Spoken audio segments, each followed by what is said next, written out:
Shalom Obracha, nous poursuivons aujourd'hui avec la deuxième Mishnah du 16e Pérek.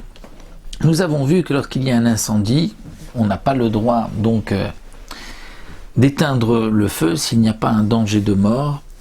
Et les Chachamim, comme nous l'avons vu dans la première Mishnah, nous ont permis de sortir les écrits saints et même de transgresser une interdiction midérabanan, de le sortir dans un domaine où normalement on n'a pas le droit midérabanan de sortir parce qu'on n'a pas fait de hérouv. Donc le hérouv chatzerot, le hérouv de mavoy shitoufé mevot. Dans cette deuxième Mishnah, nous allons voir quelque chose de plus, c'est qu'on a le droit de sortir de la nourriture, mais attention, cette fois-ci on ne sortira la nourriture que dans une cour où on a fait le hérouv, c'est-à-dire où il n'y a pas d'interdiction de porter. Alors, si c'est ainsi, pourquoi on est limité? Si on peut porter, pourquoi, comme nous allons le voir dans la Mishnah, on ne pourra sortir que de quoi faire 3 repas, les repas de Shabbat? Pourquoi on ne peut pas sortir tout ce que l'on veut?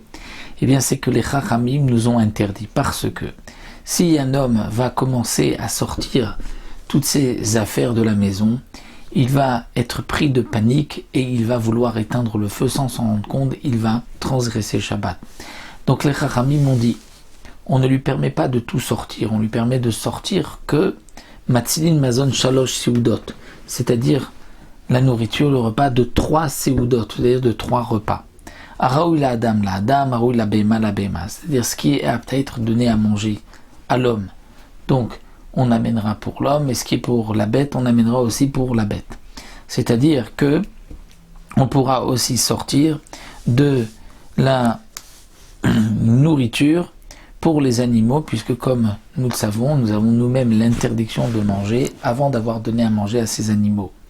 Donc on pourra faire sortir de quoi faire 3 repas, et la Mishnah précise Ketzad nafla deleka belele Shabbat, si l'incendie c'était le vendredi soir, avant que l'on ait mangé la souda du soir, alors matzin mazon shalosh soudot, on pourra faire sortir 3 repas, c'est-à-dire de quoi manger 3 repas le vendredi soir, Shabbat midi, Seuda Shlishit. Si c'est Béchacharit que l'incendie est arrivé le matin, donc on a déjà mangé une Seuda, il nous en reste encore 2 devant nous, Matzil Mazon Shte Seudot, on sauvera maintenant de quoi faire 2 repas, Bamincha, Mazon Seuda Achat. Si c'est dans l'après-midi, il nous reste qu'une Seuda, on ne sauvera qu'une seule Seuda. Et Rabbi Yossé Omer, Léola Matzil Mazon Shalosh Seudot. Pour Rabbi Yossé, on pourra toujours sortir l'équivalent de 3 repas, puisque Shabbat il y a 3 repas, peu importe si on a déjà mangé 1 ou 2 repas, on sortira toujours 3 repas.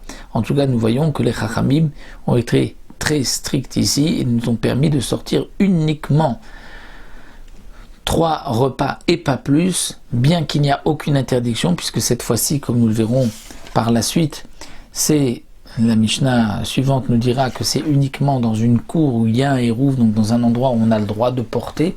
Et malgré tout, les Chachamim ont mis des limites pour ne pas que l'homme soit pris de panique lorsqu'il va commencer à sortir, il va dire et ça, il veut tout sortir.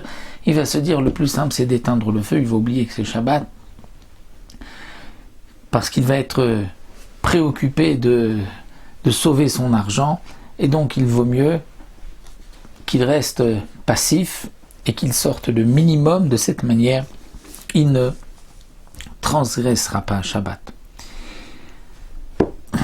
Nous, on se retrouvera pour la prochaine Mishnah, prochaine fois.